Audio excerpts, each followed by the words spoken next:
할렐루야. 여러분의 삶 속에, 생애 속에 하나님의 부활의 소망이 넘쳐 충만하기를 축복합니다.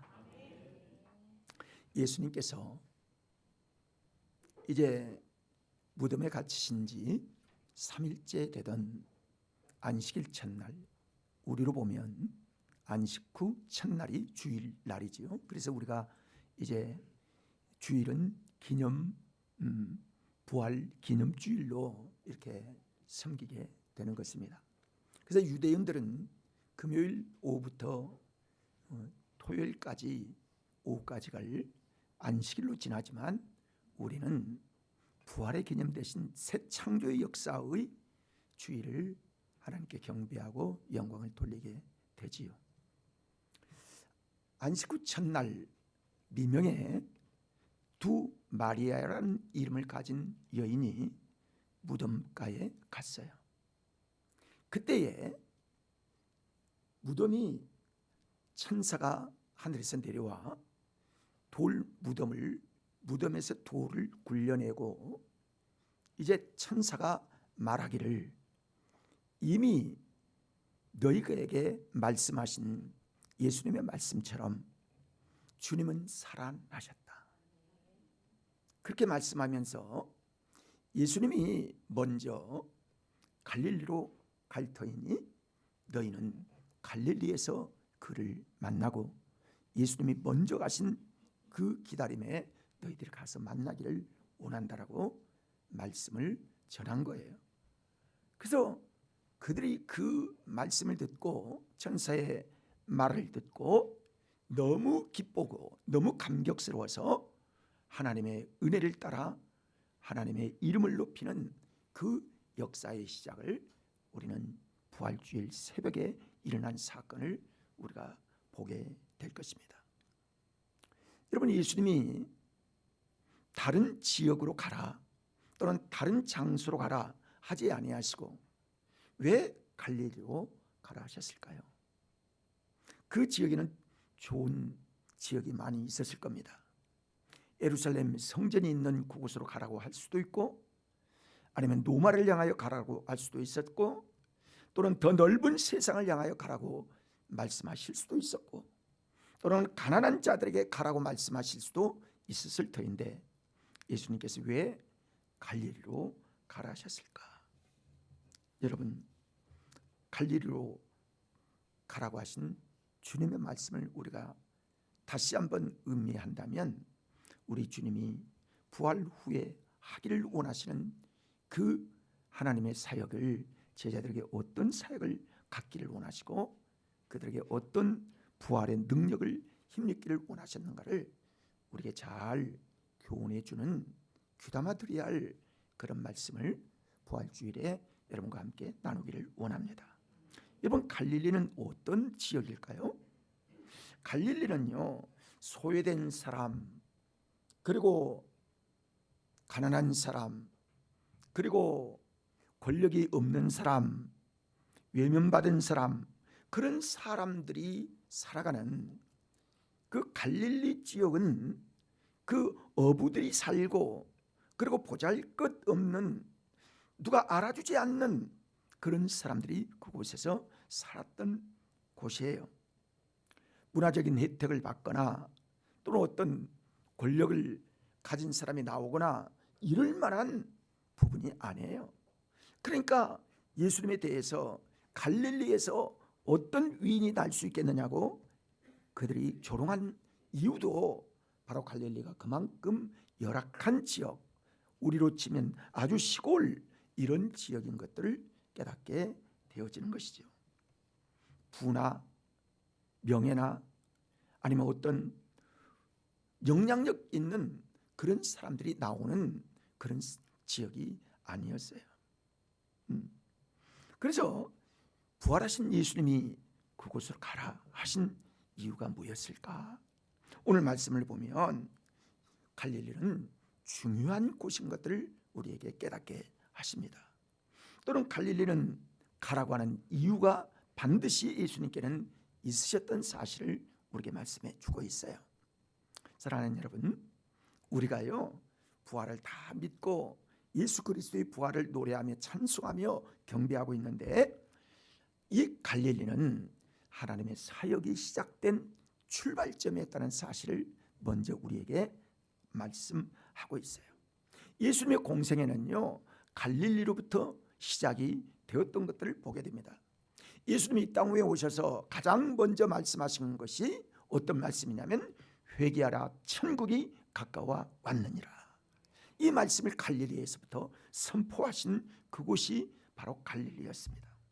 그리고 베드로, 안드레, 요한, 그리고 여러 제자들을 갈릴리에서부터 부르기 시작해서 12명이 제자들로 세워진 그곳을 중심으로 한, 갈릴리로 중심으로 한 제자들을 부르신 곳이 바로 갈릴리였던 것입니다. 뿐만이 아니라 마태복음, 요한복음 2장에 나오는 말씀처럼 가나 혼인잔치 첫 무리 포도주가 되어지는 기적을 행하는 곳이 갈릴리 지역이었던 것들을 여러분 우리는 성경에서 알게 되지요. 그러고 보면 갈릴리는 예수님의 제자들에게 있어서 신앙의 요람이 되어지고, 그것을 통해서 믿음이 자라고, 그것을 통해서 믿음의 놀라운 영광의 역사를 함께 주님과 동거동락하는 출발점이 바로 갈릴리였던 것들을 알게 되어집니다. 그래서요, 세상 뜻대로 살고 세상 마음대로 살고, 그리고 세상에서 자기 마음대로 직업 갖고 살았던 제자들이 이 주님의 부름을 받고 그곳에서 변화되어서 육이 영으로 새롭게 되어지는 아름다운 경험을 시작한 것이 이 갈릴리였던 것들을 알게 되어집니다. 바로 그곳에서 주님인 거기에서 만나자라고 말씀하셨어요. 예수님이 십자가에 달려 죽으시고 제자들은 두려워하여 사람들이 자기를 또 잡아갈까 봐 그 문을 닫고 잠그고 거기에서 두려움으로 떨고 있을 그때에 제자들에게 갈릴리로 가라고 하심은 분명히 주님의 목적이 있었고, 그리고 그것은 곧 새로운 감격에 어떤 기대를 할 만한 하나님의 사역을 다시 그들에게 불릴듯 충만하게 하실 하나님의 은혜의 목적이 있었다는 사실을 알게 되어집니다. 그래서 주님 뜻대로 너희가 다시 한번 새겨보고 새 출발할 때 그 감격, 출발할 때 그 은혜, 출발할 때 그 첫사랑 다시 회복되기를 원하시는 우리 주님의 목적이 있었다는 사실을 여러분 깨닫게 되어지는 겁니다. 여러분, 갈릴리의 출발은요, 놀라운 변함의 역사를 다시 우리에게 일깨워 주고 있는 거예요. 예수님의 무덤으로 말미암아 그들이 의기소침하고 두렵고 그리고 공포에 떨려 있었던 그런 사람들이었지만은 갈릴리는 새로운 시작의 여정이 다시 불릴 듯 일어나는 그런 지역이 갈릴리 지역이 있음을 알게 됩니다. 여러분, 무덤은 과거의 것이라고 하면 이제 갈릴리는 미래를 향한 예수님의 목적을 이루실 새로운 제2기의 예수님의 시대를 방부하신 그런 분부의 장소가 갈릴리였음을 알게 됩니다. 무덤은 정지라면 갈릴리는 움직임의 제2차의 역동성을 일으킬 수 있는 그곳이 바로 갈릴리였던 거예요. 사랑하는 여러분, 우리 힘을 내야 합니다. 여러분, 예수 그리스도의 죽음으로 끝나는 것이 아니라 부활하신 예수님을 다시 만날 수 있는 그곳이 바로 갈릴리이기 때문에 우리가 갈릴리를 향하여 달려갈 때에 하나님께서 만나주시고 하나님의 은혜가 그곳에 있고 하나님의 역사는 계속해서 성령을 통하여 다시 이루실 하나님의 제2의 도약의 기회를 갈릴리에서 이루시기를 원하여 우리 주님은 갈릴리로 가서 그곳에서 만나자라고 말씀하고 계신 거예요. 그곳에서 그분은 제자들을 다시 만나기를 원하셨던 것입니다. 사랑하는 여러분, 우리는 부활 신앙은요, 2000년 전에 있었던 어떤 예수님이 기적을 행하셨기 때문에 우리가 믿음이 있었던 건 아니에요. 여러분, 부활 신앙은 우리에게 현재의 나의 삶 속에 찾아오셔서 예수님은 다시 새롭게 되어지고 다시 성령의 은혜를 불릴 듯 일으키기를 원하시고 다시 주님의 그 큰 사랑, 새 사랑, 우리에게 처음 사랑을 다시 회복하기를 원하시는 갈릴리의 역사를 하나님이 원하시고 계신다는 것을 여러분 아셔야 합니다. 여러분, 우리가 첫사랑을 회복해야 될 줄 믿습니다. 그래야만 주의 영광을 위해서 우리가 최선을 다하여 남은 생의 믿음으로 능력으로 살아갈 수 있기 때문인 것입니다. 예수 그리스도를 만나고 그리하여 생명의 확신을 얻고 부활의 소망을 얻고 하나님의 성령의 권능과 능력을 힘입어서 다시 부활하신 예수 그리스도를 마음껏 높이 찬양하고 경배하고 예배하고 증거할 수 있는 확신을 갖게 하시기 위하여 예수님께서는 갈릴리로 제자들을 부르시고 그곳에서 만나자고 말씀하신 겁니다. 여러분, 이 세상에 예수님이 표적 때문에 우리가 예수를 믿는 건 아닙니다. 표적은 우리에게 중요한 경험이 되지만은, 그러나 예수 그리스도를 우리에게 주신 것은 죽어도 다시 살고 그리고 영원한 약속이 있고 소망이 있는 예수 그리스도의 생명의 구원의 능력과 그 속에 이루어지는 부활의 소망이 우리에게 있기 때문에 영원한 처소로 예비하실 예수님의 약속이 있으므로 우리는 믿음을 지켜 나아가게 되는 줄 믿습니다. 이게 우리 하나님께서 말씀하시기를 원하시는, 우리 주님이 말씀하시기를 원하시는 갈릴리에서 내가 너희와 만나리라고 말씀하신 교훈을 우리에게 주고 있어요.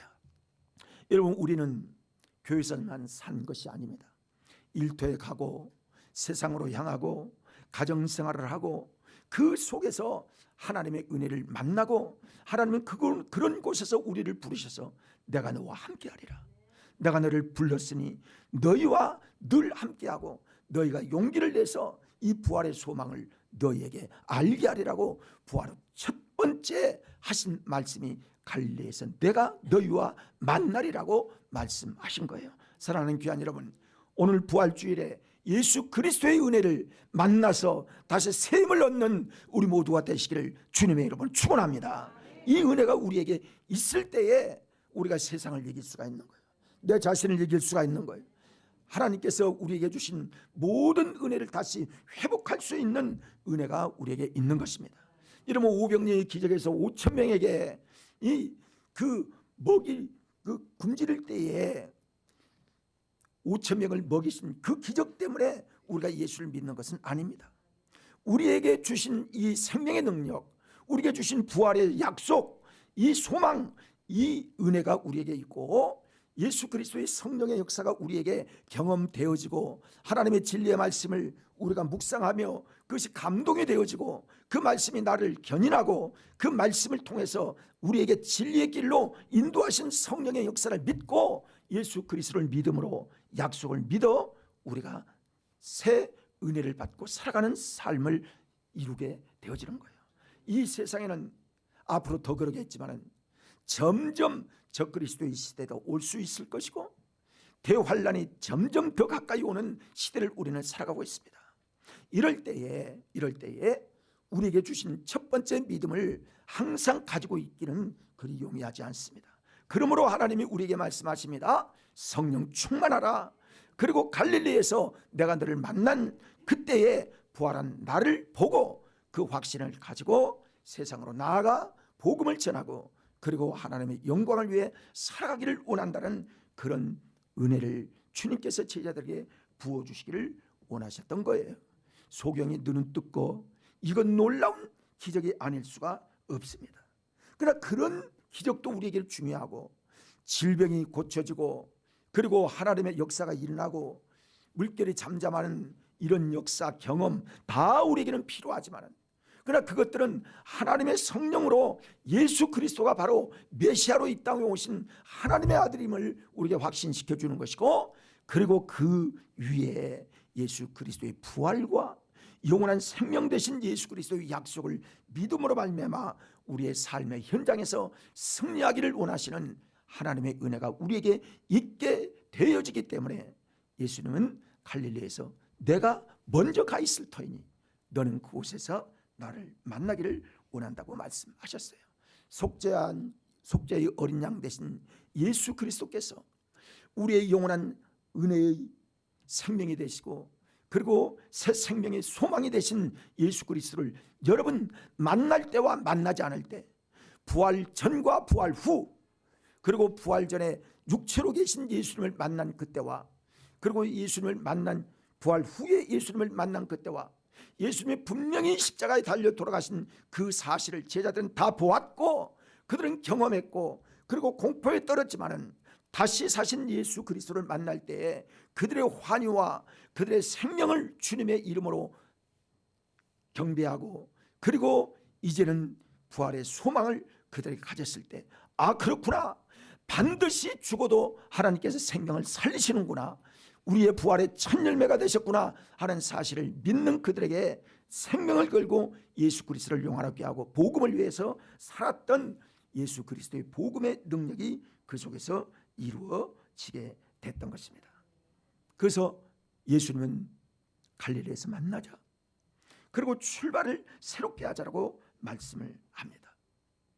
그리고 부활의 소식을 가지고 갈릴리로 가라고 주님은 말씀하셔요. 여러분, 우리 기독교에서 가장 핵심적인 부분이 십자가에 우리의 죄를 속죄하신 예수 그리스도의 은혜를 믿는 것과 그 죄를 속죄함 받는 모든 그리스도인들이 부활의 소망이 있다는 이 두 가지가 핵심 중의 핵심인 우리의 믿음의 핵심적인 교리입니다.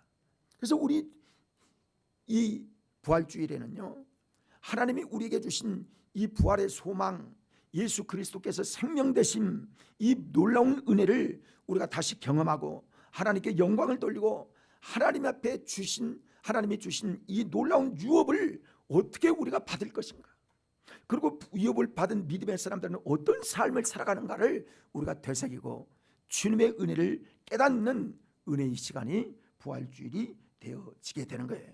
그러므로 우리도 이 땅에 살면서 우리의 어떤 세상 생활만 하는 것이 아니라 우리 속에 담겨진 예수 그리스도의 부활이 우리 속에 있으므로 우리가 삶의 현장을 갈 때, 직장을 갈 때, 아니면 가정에서 또는 우리가 어떤 일을 할 때나 어떤 곳이 갈 때나 언제나 우리 속에는 부활의 소망이 넘칠 뿐만이 아니라 어떻게 죽어도 다시 사는 예수 그리스도의 복음을 전할까, 이 복음을 위하여 어떻게 살까 하는 이 가득한 믿음의 은혜가 우리 속에 간직되어야 있어야 될 줄 믿습니다.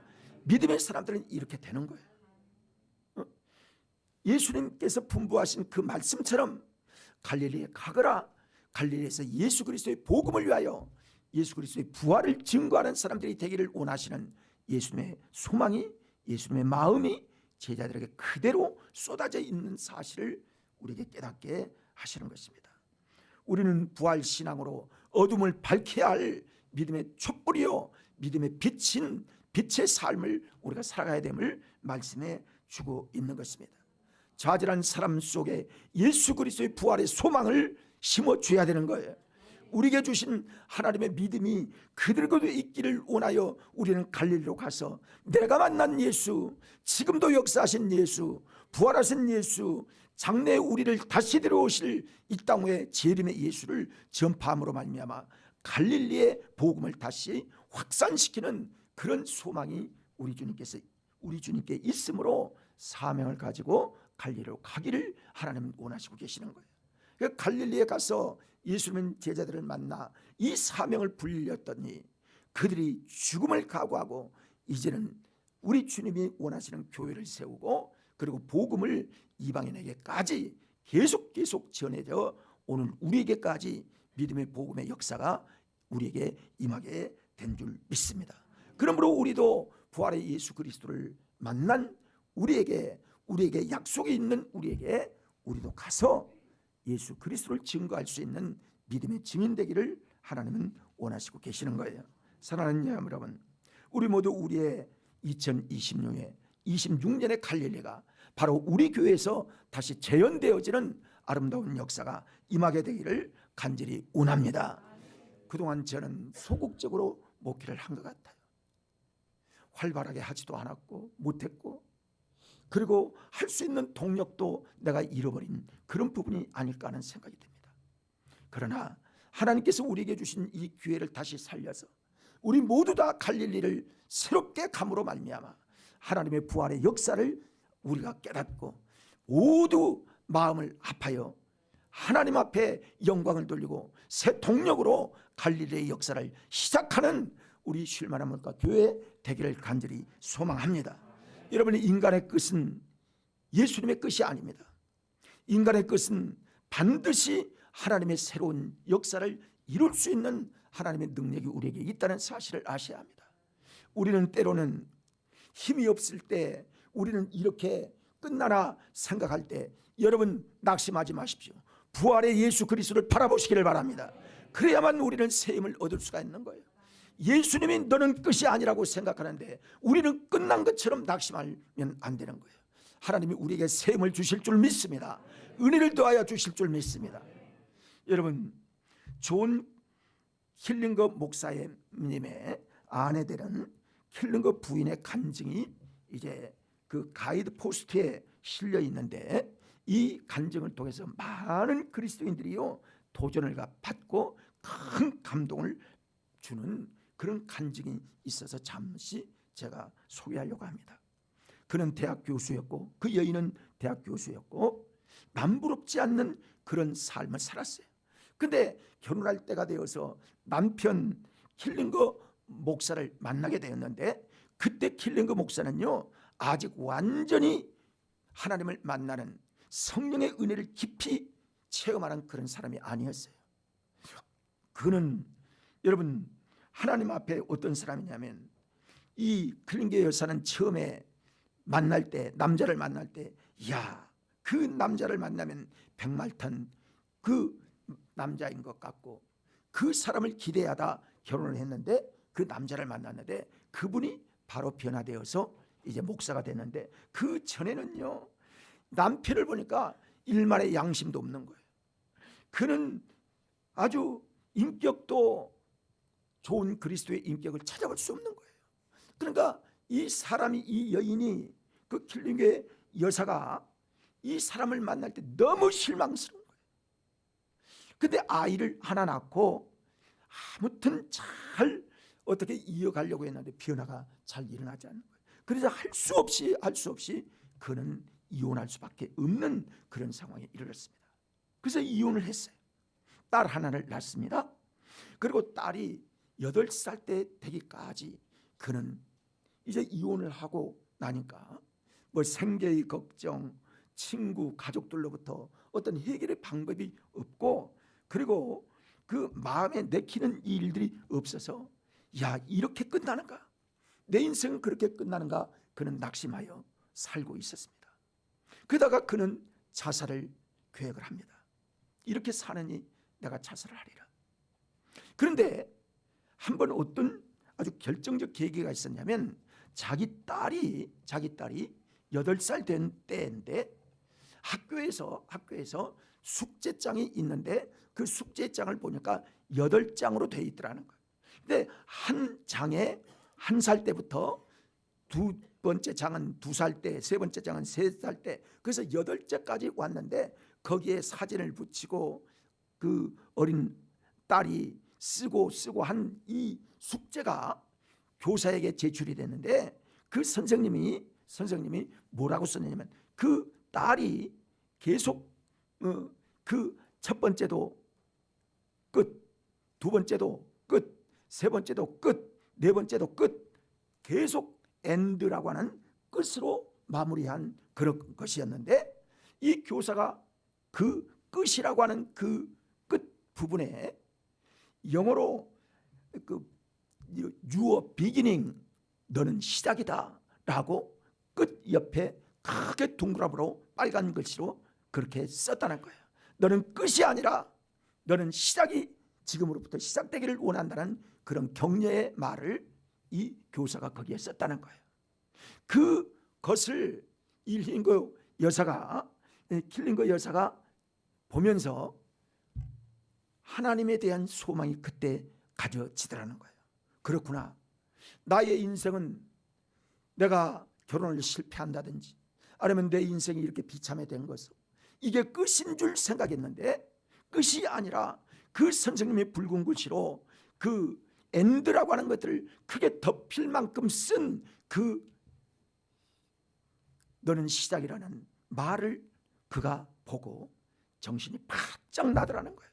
그래서 내 인생은 끝이 아니라 다시 소망이 있고 다시 시작이 있는 하나님의 역사가 나에게 있구나 하는 것을 알고 그때로부터 힘을 얻어서 새 인생을 살았던 그 간증이 여기에 큰 감동이 되었다는 것이죠.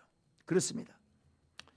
그래서 그때부터 킬링거 부인의 시대가 문을 열게 되었던 것입니다. 사랑하는 여러분, 부활을 믿는 자에게는 끝이 아니라는 사실을 여러분 믿으셔야 합니다. 하나님은 우리와 함께 하십니다. 8살의 어린아이가 자신의 숙제의 끝이라고 했었지만 그 끝에 시작이라고 하는 그 시작이라는 그 단어 때문에 다시 소망을 얻고 인생이 다시 회복된 것처럼 내 삶은 이제 시작이라는 믿음을 가지고 새로운 인생을 시작할 때에 한 시대가 여러분 앞에 열려지는 부활의 역사가 임하게 될 줄 믿습니다. 이게 하나님께서 우리에게 주신 부활 신앙인 거예요. 우리 속에 실패가 없는 사람이 어디 있습니까? 이 세상에 모든 사람들이 자기의 약점이 없는 사람이 어디 있습니까? 자기 스스로 우리가 낙심할 때가 없는 사람이 어디 있습니까? 실수 안 한 사람이 어디 있으며 여러분 우리가 범죄하지 않는 사람이 누가 있겠습니까? 그것으로 끝나면 우리는 무덤 속에 갇힌 그 현상으로 끝나고 말 터인데, 그러나 이 여인이 다시 소망 중에 부활의 소망을 가진 것처럼 하나님께서 우리에게 주신 이 은혜, 너희는 끝이 아니라 your beginning이라고 쓴 그 단어처럼 우리는 시작의 역사가 예수 그리스도의 부활로부터 이루어진 것처럼 우리도 새로운 출발의 역사가 그리스도 안에서 우리에게 임하게 되어지기를 간절히 소망합니다. 예수님께서 한 시대를 열어가는 것 같이 우리에게 주신 부활의 새로운 시대가 우리 교회에 이루어지면 하나님은 반드시 영광 중에 역사하여 주실 줄로 믿습니다. 시편 31편 15절 16절의 말씀을 보면 읽어봅니다. 나의 앞길이 주의 손에 있사오니 내 원수들과 나를 핍박하는 자들의 손에서 나를 건져 주소서. 주의 얼굴을 주의 종에게 비추시고 주의 사랑하심으로 나를 구원하소서. 아멘. 사랑하는 여러분, 우리 주님을 믿읍시다. 하나님의 약속의 말씀을 굳게 붙잡으시는 우리 모두가 되기를 바랍니다. 여러분, 부활의 사람들은 헛된 생활이 아니라는 거예요. 우리 생활이 어떤 경우도 하나님의 함께 하심으로 우리는 주님과 함께 동행할 수 있고 주님의 은혜를 따라 우리는 살아갈 수가 있다는 사실을 알아야 합니다. 부활의 사람은 낙심할 이유가 없습니다. 여러분, 우리가 낙심하면 이건 월권인 거예요. 하나님이 내가 너와 함께함이라, 내가 너를 도우리라 말씀하셨는데 우리가 날마다 낙심하고 내 처지만 바라보고 나의 사정만 생각하고 나는 늘 이것밖에 안 되는가 낙심한다면 하나님께서 부활의 역사를 우리에게 보일 수가 없어요. 그래서 우리 주님은 낙심하고 있는 제자들을 갈릴리에서 내가 너와 만나리라고 하신 겁니다. 사랑하는 여러분, 오늘 주일 부활주일에 예수님이 여러분을 만나주시기 원하시는 줄 믿습니다. 말씀으로 만나주세요. 함께 따라합시다. 말씀으로 나를 만나신다.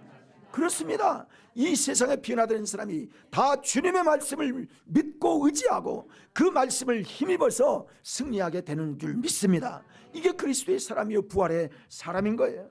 부활의 사람은 끝이 아니라 시작된다는 사실을 여러분 믿으셔야 합니다. 그래서 주님은 마지막으로 갈릴리에서 예수님의 제자들에게 그렇게 말씀합니다. 마태복음 28장 19절부터 20절의 말씀을 보면 그러므로 너희는 가서 모든 민족을 제자로 삼아 아버지와 아들과 성령의 이름으로 세를 베풀고 내가 너희에게 분부한 모든 것을 가르쳐 지키게 하라. 볼지어다 내가 세상 끝날까지 너희와 항상 함께 있으리라 하시니라. 아멘. 자, 따라합시다. 내가 세상 끝날까지 너희와 항상 함께 있으리라. 그렇습니다.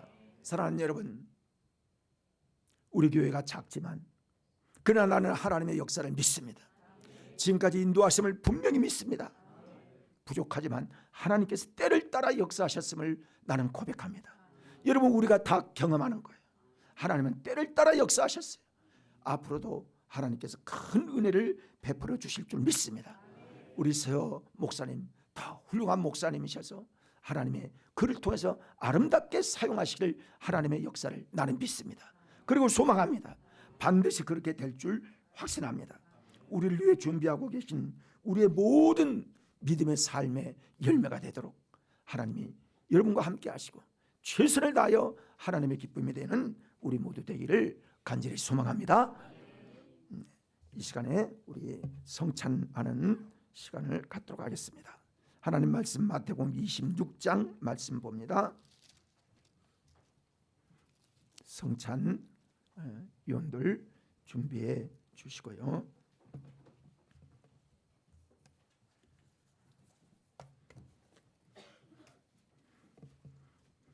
26장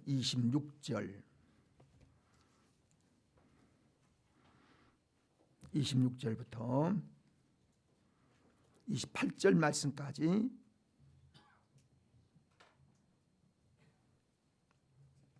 그들이 먹을 때에 예수께서 떡을 가지사 축복하시고 떼어 제자들에게 주시며 이르시되 받아서 먹으라 이것은 내 몸이니라 하시고 또 잔을 가지사 감사기도 하시고 그들에게 주시며 이르시되 너희가 다 이것을 마시라 이것은 죄 사함을 얻게 하려고 많은 사람을 위하여 흘리는 바 나의 피 곧 언약의 피니라.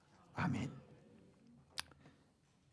여러분 예수님의 최후의 만찬은요 유대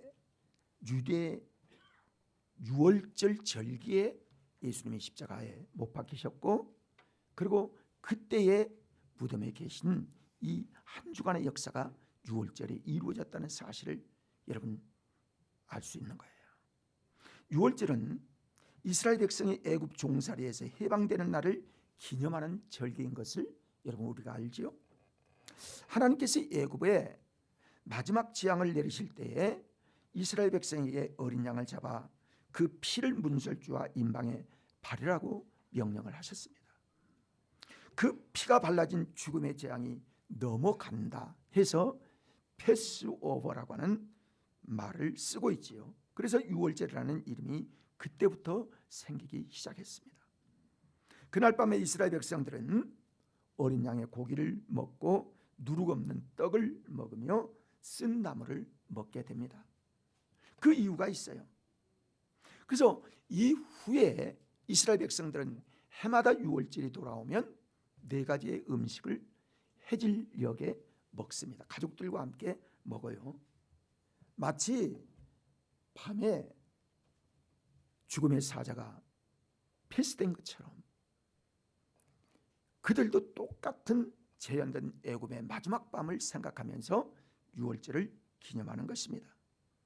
어린 양을 잡아먹는 것은 희생 제물을 의미하는 것이고 그리고 무교병을 먹는 누룩 없는 떡을 먹는 것은 급하게 애굽을 떠나 구원받은 그 사실을 기념하는 것입니다. 쓴 나물을 먹는 것은 애굽에서 고통당한 노예 생활을 했던 그때를 기념하기 위한 것이고 그리고 포도주를 먹는 것은 구원의 기쁨으로 우리가 구원받았다는 것을 상징하는 그런 4가지 음식을 먹으면서 유월절을 지나게 되었던 것입니다. 근데 중요한 것은 이렇게 4가지 음식을 먹을 때에 그 아버지는 자녀에게 꼭 물어보고 자녀는 얘기해야 될 부분들이 있는데 아버지 왜 오늘은 맛있는 음식을 먹지 아니하고 이 4가지 음식을 먹어야 됩니까?